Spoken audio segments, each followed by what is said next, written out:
साथियों जय हिंद। साथियों यूपी ट्रिपल एससी पेट एग्जाम 2023 के लिए अंकित भाटी सर की प्रैक्टिस बुक की आज साथियों मॉडल पेपर नंबर 4 कराएंगे हम आप लोगों को। इससे पहले हमने इस किताब के 3 प्रैक्टिस सेट आपको करा दिए हैं।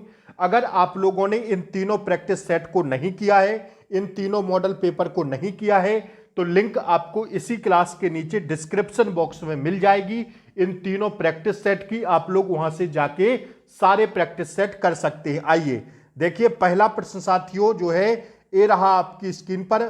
और साथियों अगर आप लोग चैनल पर नए हों तो चैनल को सब्सक्राइब करके रखें, बेल आइकन प्रेस करके रखें ताकि आगे आने वाली क्लास का नोटिफिकेशन आपको सबसे पहले मिले। क्लास को लाइक कर दें, फटाफट शेयर कर दें एक बार, ठीक है। पहला प्रश्न है लॉर्ड डलहौजी की विलय नीति का प्रथम शिकार निम्न में से कौन हुआ था। ध्यान रखिएगा जो लॉर्ड डलहौजी की विलय नीति थी इसका प्रथम शिकार निम्न में से कौन हुआ था।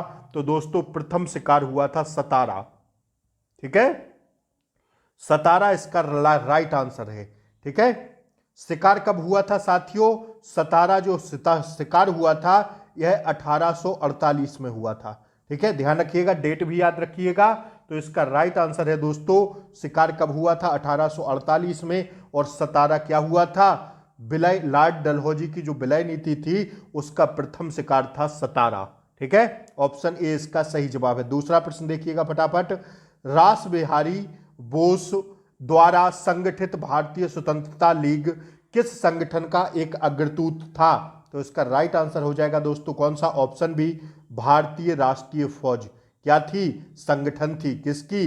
रास बिहारी बोस द्वारा जो संगठित भारतीय स्वतंत्रता लीग था इसका संगठन का एक अग्रदूत जो था भारतीय राष्ट्रीय फौज थी, ठीक है। तो ऑप्शन बी पर जाएंगे हम लोग। आइए अगला प्रश्न देखिएगा। निम्न में से कौन सा उपवेद नहीं है? तो उपवेद जो नहीं है साथियों वह धनुर्वेद भी होता है, शास्त्र भी होता है, आयुर्वेद भी होता है, लेकिन योगवेद क्या है साथियों? यह क्या? यह एक उपवेद के अंतर्गत नहीं आता है, तो यही राइट आंसर हो जाएगा। आइए चौथा प्रश्न देखिएगा दोस्तों। निम्न में से कौन सा सुमेलित नहीं है? देखिए बाबरनामा बाबर द्वारा लिखी गई, शाहजहांनामा मोहम्मद ताहिर द्वारा लिखी गई, और साथियों यह जो डी वाला है तुजुक ए जहांगीर जहांगीर द्वारा लिखी गई। लेकिन ये साथियों जो हुमायूं नामा है यह जैसा ऑप्शन में लग रहा है ऐसा नहीं है, हुमायूं द्वारा नहीं लिखी गई बल्कि हुमायूं नामा लिखी गई किसके द्वारा? गुलबदन बेगम के द्वारा, ठीक है। छाप लेना, गुलबदन बेगम के द्वारा लिखी गई थी हुमायूं नामा। तो यही इसका राइट आंसर हो जाएगा, सुमेलित नहीं है। ऑप्शन सी वाला सुमेलित नहीं है। क्लास को लाइक कर दीजिए आप लोग फटाफट, एक बार क्लास को लाइक कर दें, जल्दी से लाइक कर दीजिए एक बार क्लास को और एक बार शेयर कर दो, ठीक है। महावीर और उनके अनुयायियों की शिक्षाओं को लगभग 1500 वर्ष पहले जिस रूप में लिखा गया था उसी रूप में वे वर्तमान में किस स्थान पर उपलब्ध है? तो साथियों इसका राइट आंसर हो जाएगा ऑप्शन डी, गुजरात में वल्लभी नामक स्थान पर है, ठीक है। ऑप्शन डी पर जाएंगे हम लोग। आइए अगला प्रश्न देखिए। प्राचीन भारतीय इतिहास के सबसे महत्वपूर्ण शासकों में से एक चंद्रगुप्त द्वितीय की पुत्री का नाम बताएं। तो भैया इनकी पुत्री का नाम था क्या? प्रभावती गुप्त, ठीक है। ऑप्शन डी इसका करेक्ट आंसर है। आइए अगला प्रश्न देखिएगा। 14वीं शताब्दी के दौरान भारत में किसने सोने व चांदी के नियमित मुद्राओं के स्थान पर सस्ती धातुओं से निर्मित सांकेतिक मुद्रा का उपयोग शुरू किया था? तो दोस्तों इसका राइट आंसर हो जाएगा मोहम्मद बिन तुगलक ने किया था, ठीक है। ऑप्शन बी इसका सही जवाब है। नीचे ऑप्शंस 2 और हैं, चाहें तो आप लोग देख सकते हैं, लेकिन इसका राइट आंसर हो जाएगा मोहम्मद बिन तुगलक। अगर आप लोग ना लिख पाते हो तो हमारे साथ स्क्रीनशॉट लेते हुए चलिएगा, बाद में देख लेना, ठीक है। आइए 8वां प्रश्न है। बंगाल में स्वदेशी आंदोलन के दौरान बनाए गए तिरंगे झंडे में कौन से रंग थे? बंगाल में स्वदेशी आंदोलन के दौरान बनाए गए तिरंगे झंडे में कौन से रंग थे? तो दोस्तों इसमें रंग था लाल, हरा और पीला, ठीक है। कौन से रंग थे? बंगाल में स्वदेशी आंदोलन के दौरान बनाए गए तिरंगे झंडे में कौन रंग थे? ठीक है, तो लाल, हरा और पीला रंग था, ठीक है। आइए ईस्ट इंडिया कंपनी की गतिविधियों को विनियमित करने के लिए ब्रिटिश संसद द्वारा रेगुलेटिंग एक्ट कब पारित किया गया था? तो दोस्तों रेगुलेटिंग एक्ट पारित किया गया था 1973 में। ठीक है, आइए अगला प्रश्न देखिएगा। अगला प्रश्न है साथियों, निम्नलिखित में से किस स्वतंत्रता सेनानी ने नौजवान भारत सभा की स्थापना की थी? तो यह की थी दोस्तों किसने? यह नौजवान भारत सभा की स्थापना पहले लिखिए कब हुई थी? 1926 में हुई थी। किसके द्वारा की गई थी? तो भगत सिंह के द्वारा की गई थी। ठीक है, आइए अगला प्रश्न देखिएगा।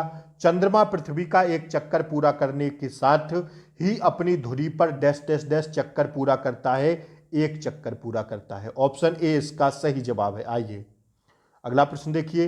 भारत की मुख्य भूमि के देशांतर के बीच फैले हुए हैं।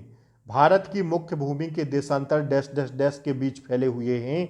तो दोस्तों यह फैले हुए हैं 68 डिग्री 7 पूर्व और 97 डिग्री 25 पूर्व के ओर फैले हुए हैं। ऑप्शन ए इसका क्या है?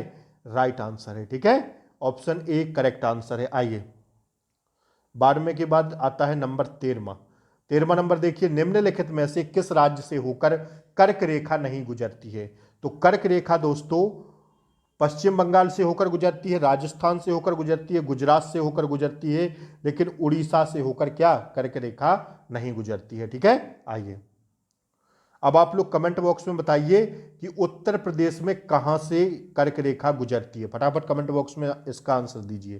ठीक है, आइए अपने उत्तर प्रदेश में साथियों, जो अपना उत्तर प्रदेश है वहां पर कहां से कर्क रेखा गुजरती है? उत्तर प्रदेश में पूछ लेता है पेपर में। ठीक है, आइए भारत का वह सबसे ऊंचा जलप्रपात झरना कौन सा है जिसकी ऊंचाई 1493 फीट है?